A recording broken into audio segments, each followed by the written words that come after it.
Well, let's get started. Welcome, everyone. Welcome to the third week of the Summer Pounder Box. You should have seen my email, but we switched up the order. So we're tasting this guy this week, the Time Machine Blanc.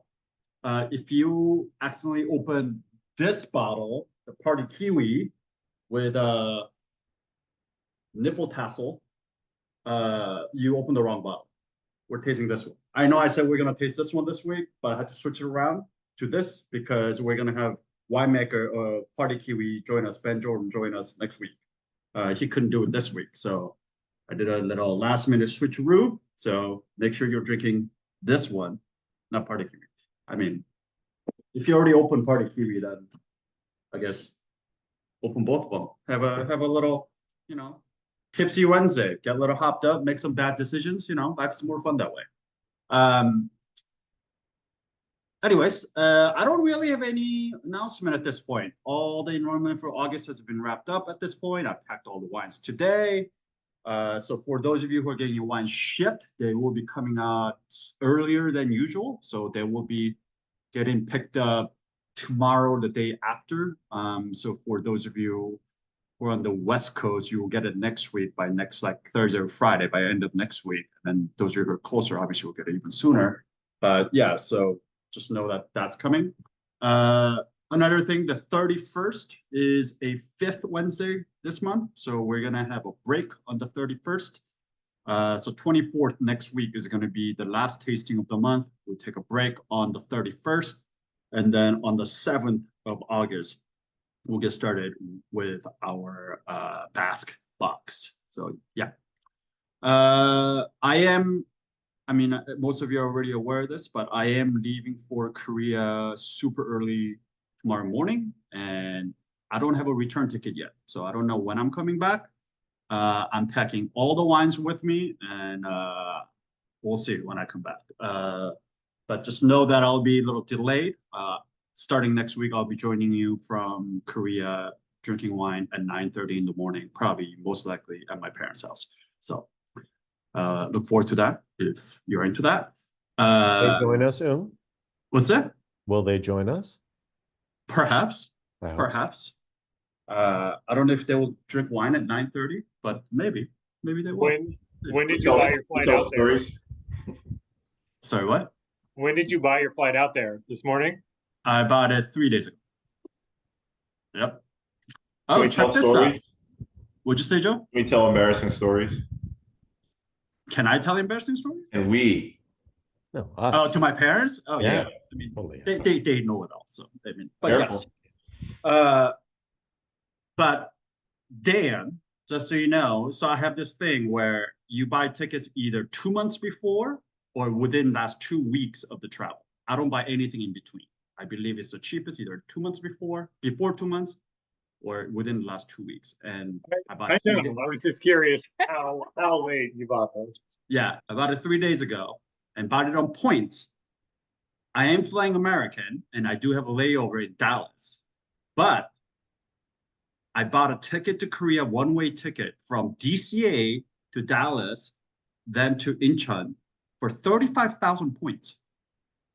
Whoa. Yeah. That's So it's just saying. I think I don't know. I'm gonna still hold on to this. It makes other people that travel with me really nervous, but or people expecting me really nervous. But I refuse to buy tickets. Makes Dottie nervous. Everyone's nervous. Yeah, exactly. Anyways, all right.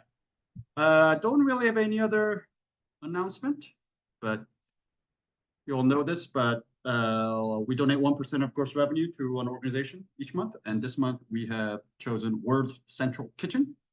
You all know what they do. It's Jose Andres charity group, and then if you want to donate alongside 6 Foot Wine Club, the link is right there. Check it out. Cool.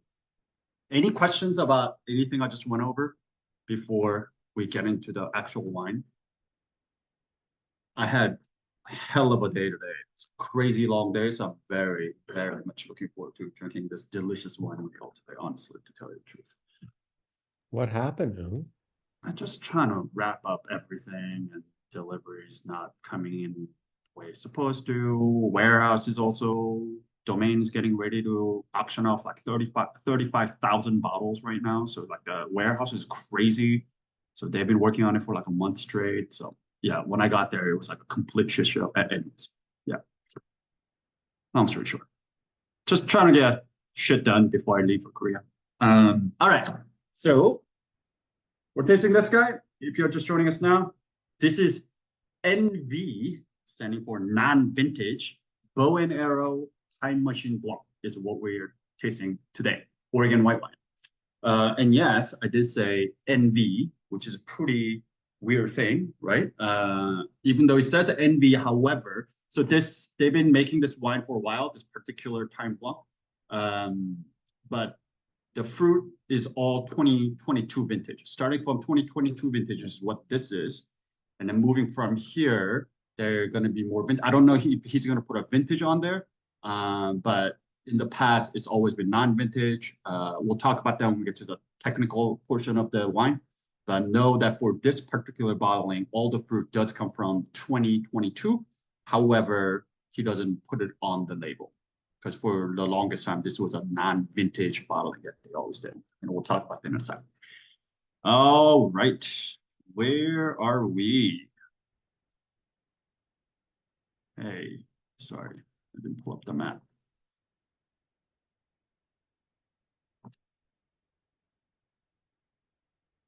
Sorry, why is this not opening?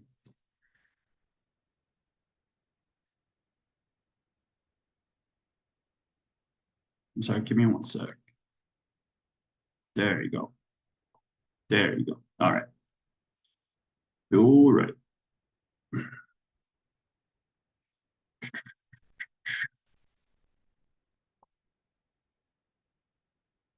All right.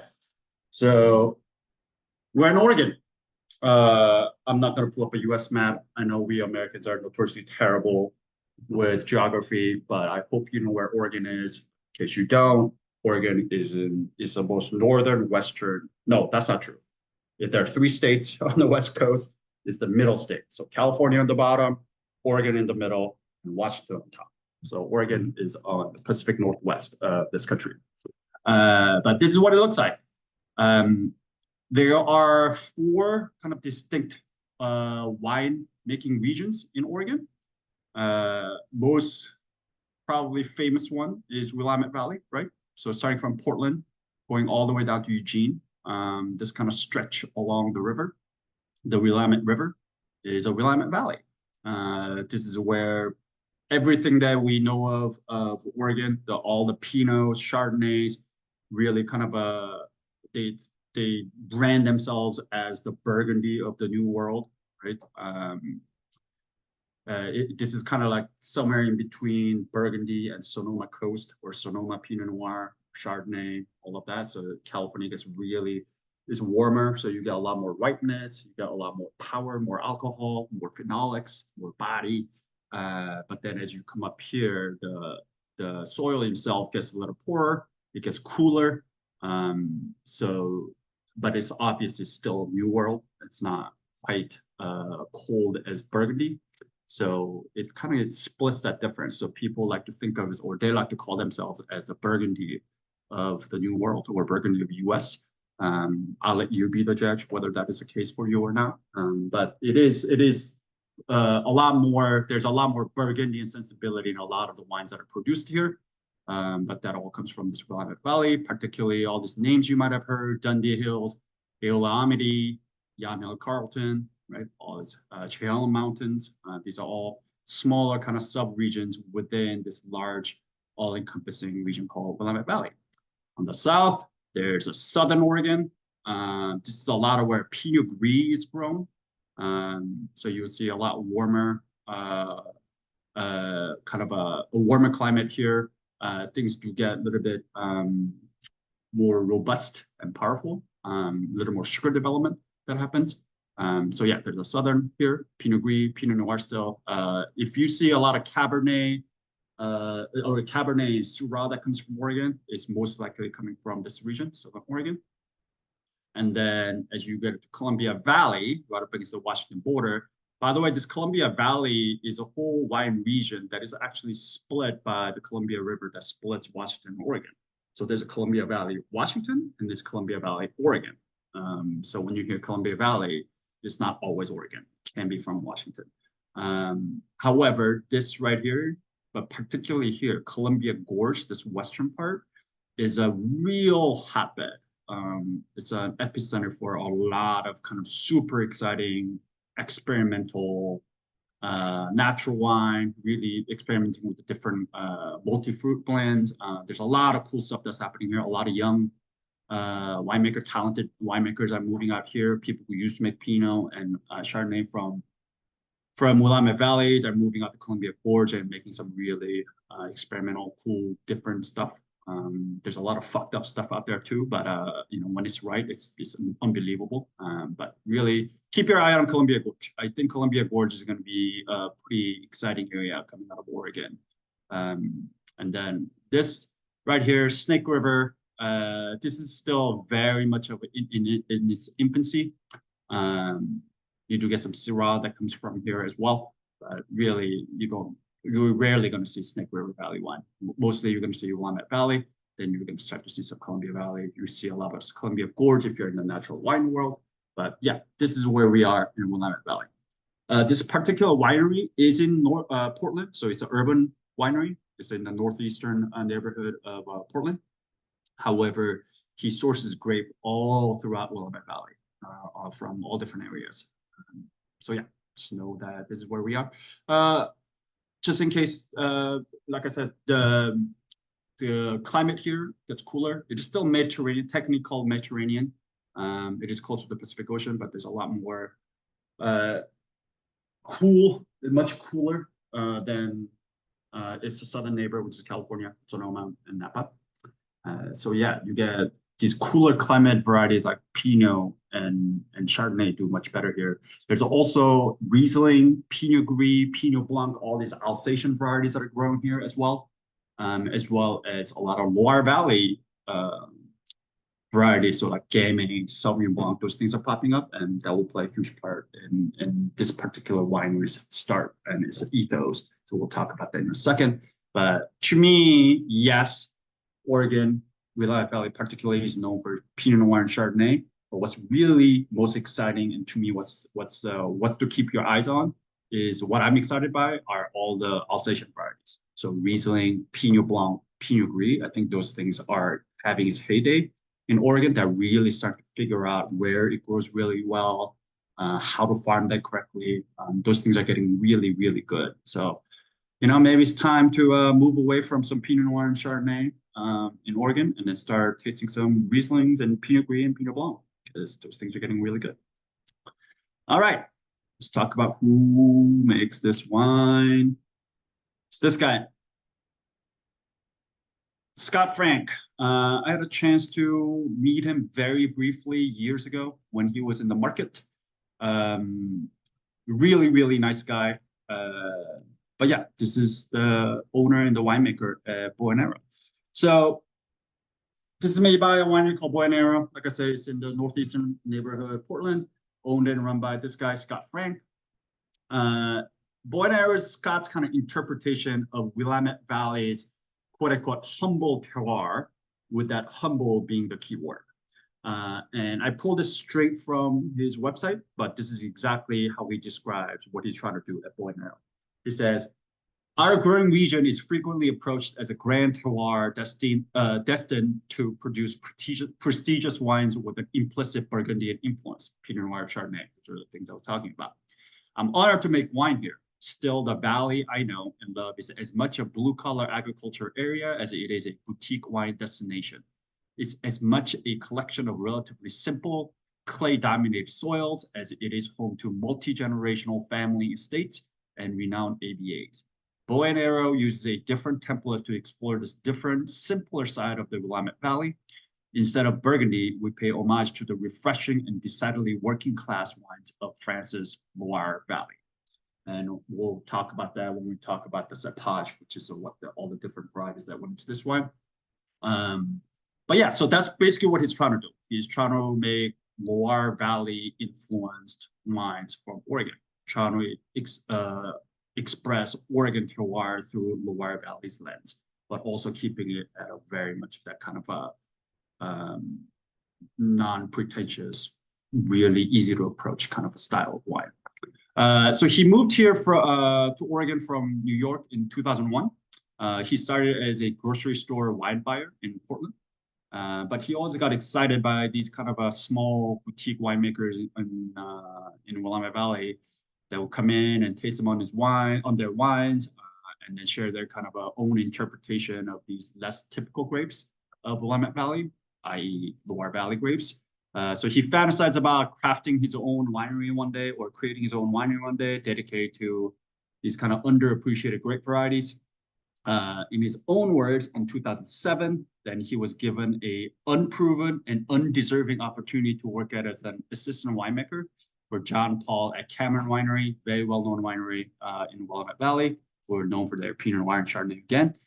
John Paul being kind of a regional master of Pinot Noir and Chardonnay in Willamette Valley. And even after working for John, he still kind of really dreamt of making wine with these Loire varieties rather than sticking with the Pinot Noir and Chardonnay. So in 2010, he actually came upon an offer for a plot of Gamay that he could not refuse. So that's how Boy and Arrow began. So in 2010, he actually came up on some fruit, on some Gamay, and he decided that he was going to make wine. He kind of just bootstrapped it for a while. For a few years, he was still working as an assistant winemaker at Cameron, but then started Boy and Arrow on the side. But then a few years later, Boy and Arrow now, or years later, Boy and Arrow now is a full-fledged winery in northeast Portland. He does not own any land. He only works with other farmers. He purchases all the fruits. But what he does is actually quite honorable or noble. He signs kind of a long-term lease with farmers who are willing to take that risk of grafting or planting those Loire varieties, and who are willing to farm organic in a sustainable way. So yeah, he goes and finds farmers and convinces them to basically plant. If he sees a potential in the land, he works with them and convinces them to take a risk and plant these Loire varieties. So we're talking about Sauvignon Blanc, Gamay, what else? Chenin, Melon de Bourgogne, which is a muscadet is made from. All these different varieties that are not quite popular in Oregon yet, but he really believes in them. So if they are willing to take a risk with them, then he signs a long-term lease and then buys fruits with them from them, and then makes wine. Two things are kind of at the core of Boy and Arrow. This is everything that I really initially what attracted me to kind of the ethos of natural wine. It's drinkability and low intervention. In other words, Scott's whole thing is to make unpretentious and delicious natural wine that people can actually afford. That's it. And I think this particular bottle, I mean, he makes a lot of different bottles, and some of them are really out there, and some are very classic. But this particular bottle, he makes the red version of this from Gamay. But both the Time Blanc and Time Rouge, I think, kind of encapsulate that philosophy perfectly. Yeah, this is to me what represents Boy and Arrow and exactly what he's trying to do. So understandably, there's not understandably maybe, but there's actually no tech sheet on this wine. I tried to look for how this wine was made and what exactly was here, but there's nothing that exists on the internet, nor I can get anything from the importer. So it's one of those wines that were just kind of like meant to be delicious and not really a thinking wine. And he's always wanted to keep it that way, particularly this brand. So I did reach out to him actually to see if I could get some more information. And this is what he got back to me with. And this is exactly verbatim what he said. He said, what used to be, and this explains the non-vintage, what used to be a multi-vintage blend of whatever was left over in the cellar after blending all of the wines for the year has evolved into a vintage wine that will more or less have the same assemblage moving forward. So back in the days, this was literally his kitchen sink wines. All the wines that he had left over in his cellar, he would just kind of like blend different percentages to make it into a just delicious wines. It's kind of like, I don't know if you guys ever do like a leftover clean out the fridge kind of a cooking where like you get a little piece of everything left here and then you figure out what to make from there. And this is basically that. was that for the longest time. So that's why it's non-vintage. Sometimes he puts some older vintage wines in there, sometimes new ones. But starting from 2022, it's going to be our own kind of evolved into a vintage wine. So despite not having a vintage on the label, this is all 2022 fruit. It is Pinot Gris, Chardonnay, Melon, Chenin Blanc, and Sauvignon Blanc. Each variety is vinified separately in a manner that highlights each grape's innate characteristics. It generally lives in the cellar for about 8 months before bottling. Unlike a lot of basic level white wines, there is a plenty of cask and barrel aging with lees contact, is what he sent me. I do know that this wine has not seen any, does not get any added sulfites. So we are talking about no added sulfites. And then also at the end of it, there was a little signature said, "Forgive any mistakes, as this was a voice to text reply." So I think he just spoke straight into the phone when he sent me this information. I did look at his website. On his website, when you go to buy this wine, it says it is Chenin Blanc with a splash or two of Chardonnay and Melon de Bourgogne. However, in the thing that he sent me, in that voice text he sent me, he said it was Pinot Gris, Chardonnay, Melon, Chenin, and Sauvignon Blanc. So I'm not exactly sure which one is correct. So I did send him a follow-up email. He has not responded back to me. So if I do find out, if I do hear back from him, I'll let you all know. But know that this definitely is Chenin, Chardonnay, and Melon. But on top of that, it may or may not have Pinot Gris and Sauvignon Blanc in it as well. But hard to be sure. Not confirmed. But yeah, that's what we have. Any questions about anything we just went over before we get into the wine?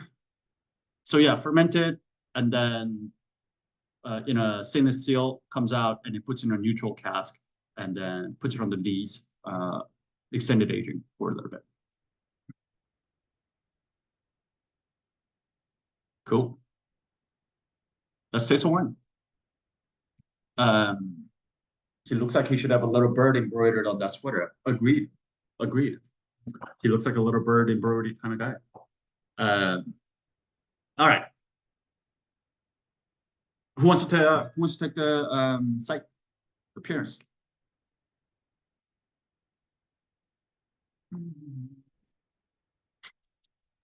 I'll do it. Where? This wine is clear. Sorry, say that again. This wine is clear. This wine is clear. I would say this is a, I don't know, for a white, medium to medium minus. Yeah. Color-wise. Yeah. Definitely sort of on the lemon side for me. Yeah. Maybe a little bit of gold, depending on your Yeah. life. Exactly. I would say just like medium lemon, pale gold, something like that. Yeah. Mm-hmm. No deposits, no bubbles. Yep. No deposits, no bubbles. Easy peasy. You got to pick the next one for the notes. Who gets to do the next one? Julie and Dan, when was the last time you did this? A few weeks ago, we weren't on last week. Yeah. We can do it. We have noses. Go ahead. You indeed do have noses. This feels achievable.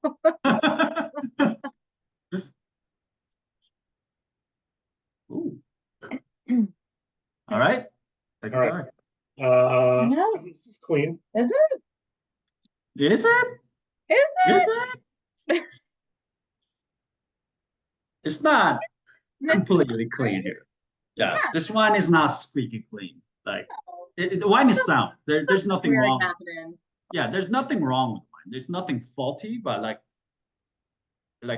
you know, it's no sulfites added. It's a little, you know, it's Yeah, a little, you're not just hit with fresh fruit. Like there's something else. exactly. There's there. a little bit of that, like if you go to orchard, right, you get that fresh fruit smell, but also the fruits that have fallen on the ground and started like fermenting. You get some of that. It's that. Like I get a little bit of that, like fermenting orchard kind of a thing going on here. Like it's not completely clean. Yeah. It's not completely clean for sure. So I would say, again, this is the kind of things that we talk about, right? Where this grid is not really built for tasting natural wine like this.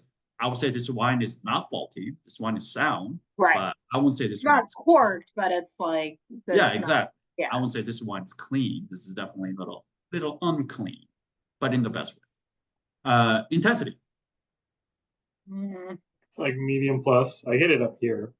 Yeah, get it here. Yeah. My one is very cold, but I still get it up here. So yeah, I'm gonna call them medium plus as well. Medium plus aromas of, what do you get? Uh,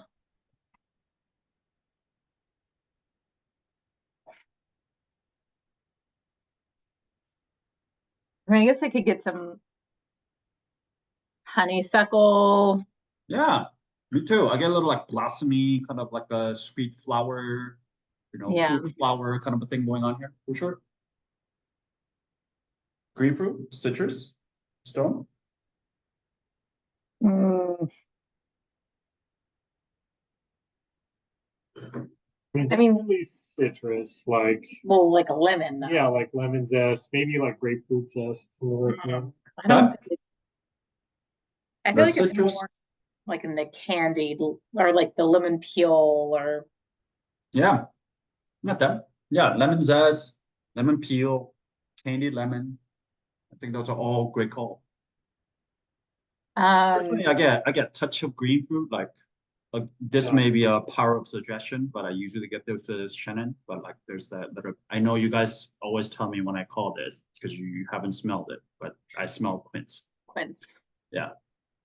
Smell I mean, I it. trust you. And again, there's Yeah. literally nothing I would ever smell in my life and be like quince. That's what you're getting for Christmas, Julie. Yeah, next time I get quince, like I'm calling you and be like, all right, Julia, I'm coming When over. is quince season? Like when is that? Christmas. Like when you North African get fruit, quince it's in the Christmas market? time. Yeah, I think it's like a fall fruit, right? Is it? I Okay. think. Summer, fall, somewhere out there, I think. All right, so little quince, little lemon, any stone fruit, tropical? I mean, I think that maybe a dash of stone fruit, like a. Okay. I don't know, maybe like a little bit of like a white peach or something. Okay, yeah. I'll See that? buy that.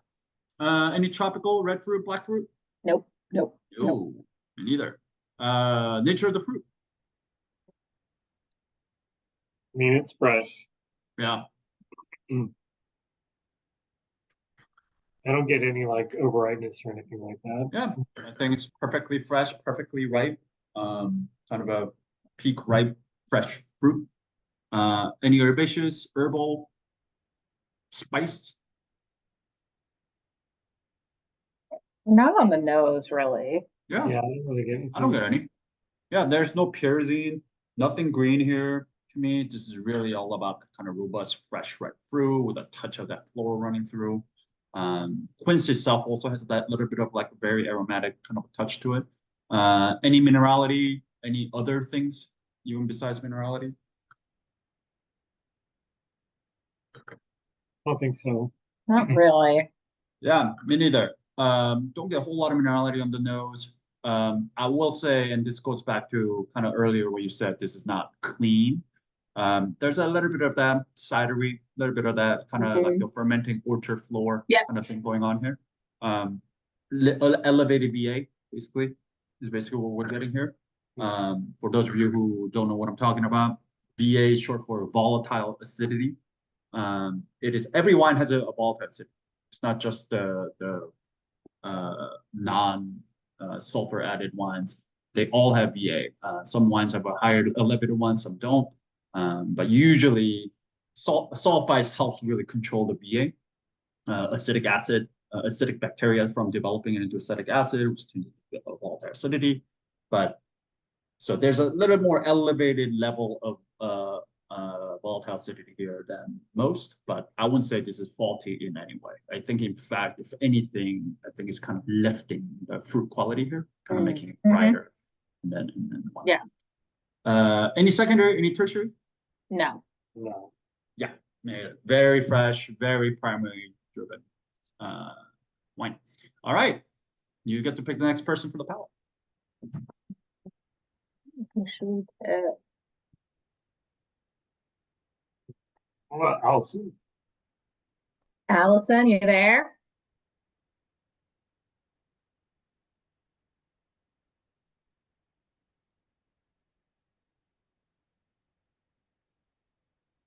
Just hiding. I think you're on mute. I was just really funny. I'm sorry that you missed it. It was really good. I was wondering why no one was laughing.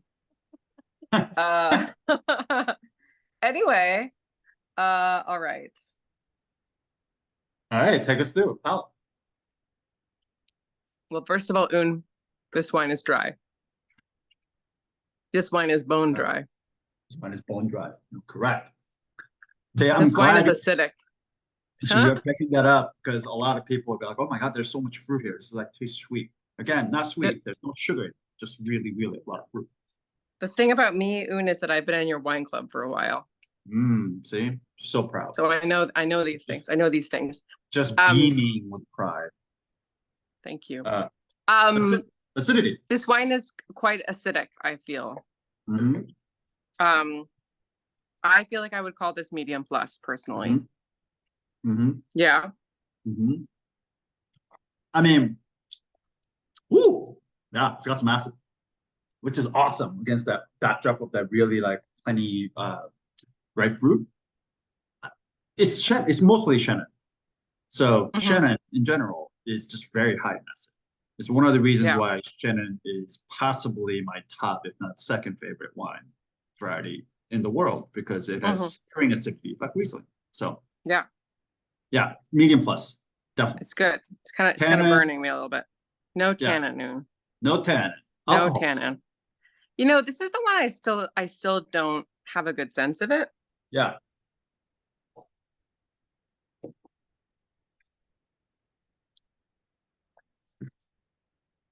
Yeah, I still feel like I'm not very good at this. I should have just cheated and looked at the bottle. Take a guess. I'm gonna say medium. But percentage-wise, what do you think this is? 12.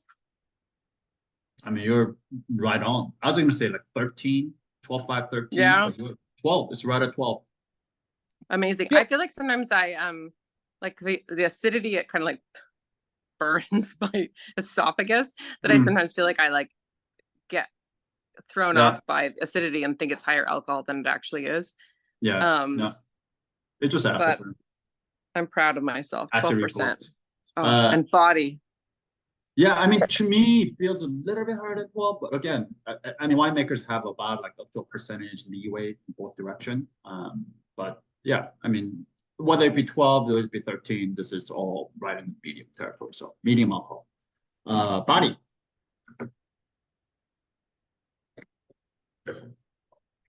I don't know. Medium minus. Yeah, that's kind of what I'm thinking too. If this was purely Chenin, most likely it would probably be like medium minus. But some of the Chardonnay, some of the Melon, some of the things that went in here, I think it's giving it a little more body. So yeah, somewhere, but still not very big. At most medium, at least medium minus. So somewhere in there, medium minus to medium. Moose, we don't have to talk about that. Flavor intensity? I think it's up there. To me, this is fairly intense. Agreed. I feel like I would say this is medium plus. Yeah, I'll call it medium plus as well. There's nothing shy about this wine. Very expressive. I feel like I'm nailing it. I'm just really doing quite well right now. Killing it. Just killing it. Killing it. Wow. So medium plus intense, aromas, flavors of. Do you agree with all the things Julia and Dan called out? Is there anything else that stick up to you? I feel like I agree with them. I'm scanning right now, but I don't know that nothing jumps out at me. Yeah. As having been missed in the nose. Agreed. To me, this tastes exactly like how it smells. Like, you know, sometimes the wines, there's this, taste a little different than after it smells, but particularly like structurally it changes quite a bit. But to me, when I smell this wine, like this is exactly how I expect it to taste, and it lives up to exactly that. So yeah, all the things that Julian Dan pointed out, I think is dead on. That kind of touch of like that blossomy, kind of flower.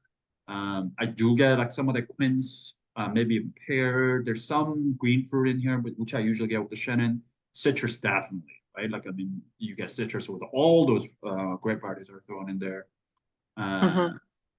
Touch of stone fruit, that white peach, particularly not nectarine yellow peach, but like a white peach, like dono peach kind of a thing. No tropical, red fruit, black. Just all fresh, ripe. Nothing green, nothing herbaceous, herbal, no spice, not really minerality here. We're talking about just really fruit forward. I'm actually surprised that you haven't mentioned this because I know you're quite sensitive to VA, but this does have a little touch of VA here. It's not bothering me, and I'm wondering if that's because it's not that high or because I'm changing. But it doesn't bother me. I think this wine's really good. I really enjoy it. Woo! Man, Allison Hasser's palate's changing. I She's becoming know. fond of a VA. I know. I'm gonna just Uh, start like chugging like spiked kombucha Kombucha? pretty soon. yeah. I'm just gonna like go all in. Yeah. But yeah, all the things are plugged up. I think exactly what it smells is on here, including that kind of like that kombucha-y, cidery kind of VA on here. Finish. How long is a finish?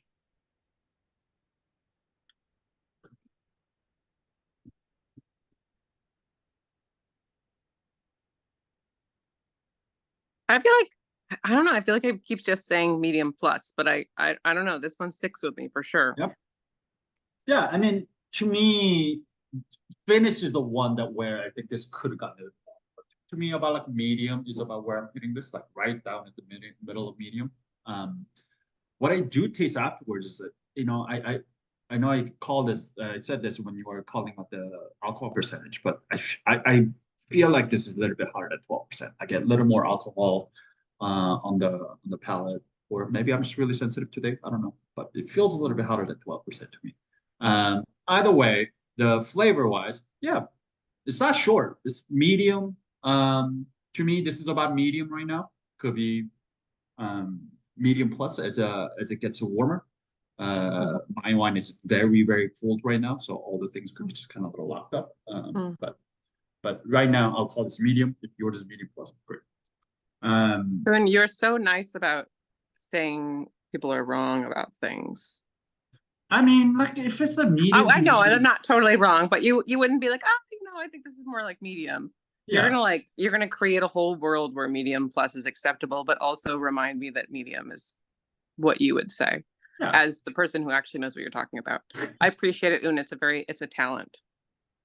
If you said short, I would be like, is it?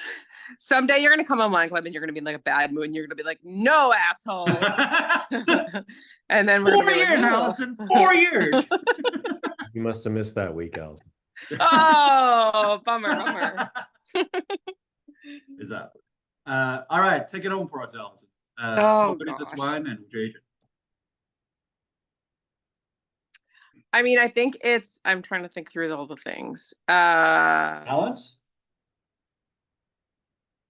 Is it balanced? Yes.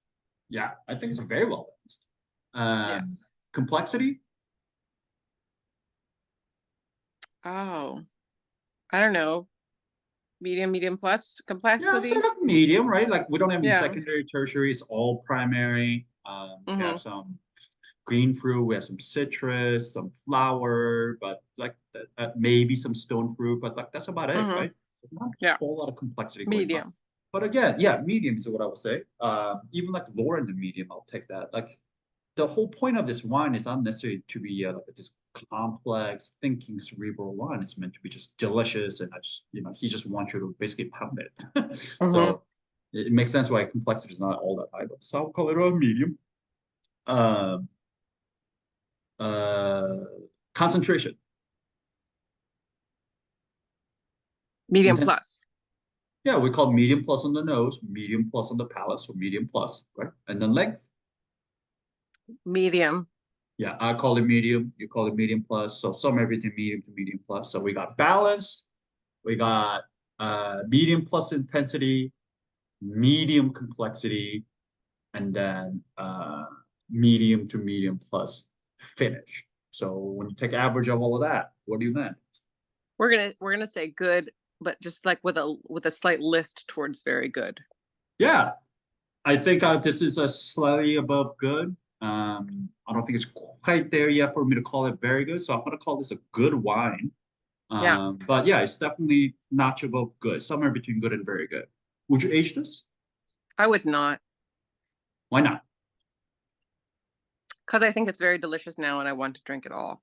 I mean, yes, that's also a good reason. But yeah, I Yeah. mean, it has the acid, it has the Mhm. intensity, right? Which is what you need, what you want in a wines that you age. Mhm. So I don't think this So you wine's could. you could. I don't think this wine's gonna fall apart. Having said that, I think what is delicious about this wine is all that freshness, kind of like what you're alluding to, which is I just want to drink it now, right? Yeah. You are not Yeah. trying to I don't turn think this it's. into. Sorry, what are you saying? I was gonna say I don't think it's gonna be better, even if it's fine. I don't think it's gonna be better in 2 years. Yeah, I think. maybe it'll be more complex, but I don't know if that's necessarily gonna be better, right? Mhm. Like in terms of what we talk about complexity, maybe it will become more, better.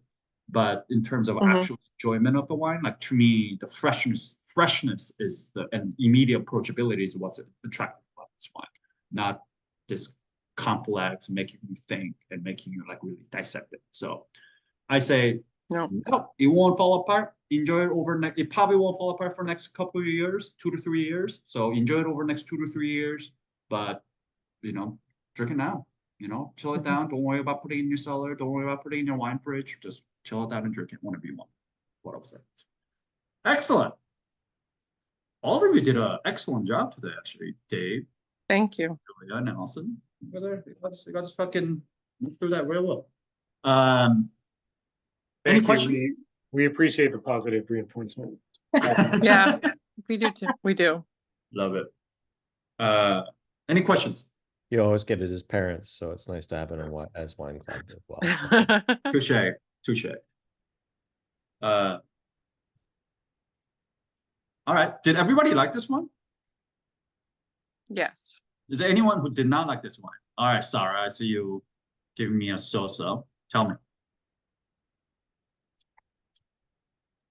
I liked it more as everyone went through it. You guys were really good guides. But yeah, like the fruitiness, like I knew it was dry, but it was very still kind of sweet.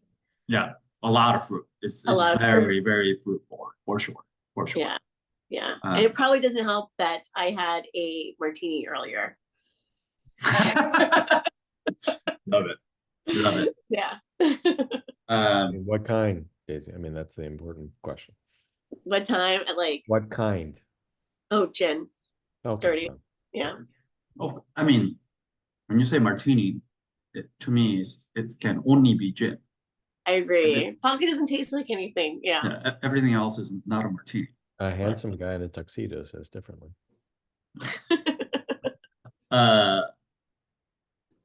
But yeah, just going back to earlier, kind of what he's trying to do with Boy and Arrow, which is make delicious, affordable, non-pretentious natural wine through the lens of Loire Valley. To me, this is the kind of stuff that is really exciting about Oregon, which is that, there's there are places in California that is really taking its inspiration from the old world, the mother country, the France, but there's not that many places that really try to take influence from kind of this blue collar agricultural part of France, which is Loire Valley. And to me, there's a certain rustic charm about Loire Valley wine, and there's the same thing that exists here. I think for what he's trying to do, this is a perfect kind of a representation of what Loire can do with the Loire Valley varieties. So for that, I really appreciate and respect this wine. On top of that, it's just fucking delicious, honestly. Like if I was at a poolside, like I want to chill the sun as cold as possible and just and drink this. Is basically what I want to do. All the summer is too goddamn hot. This is the kind of wine that Agreed. We stopping the recording or are we still on? We can. I have a question. Are you about to say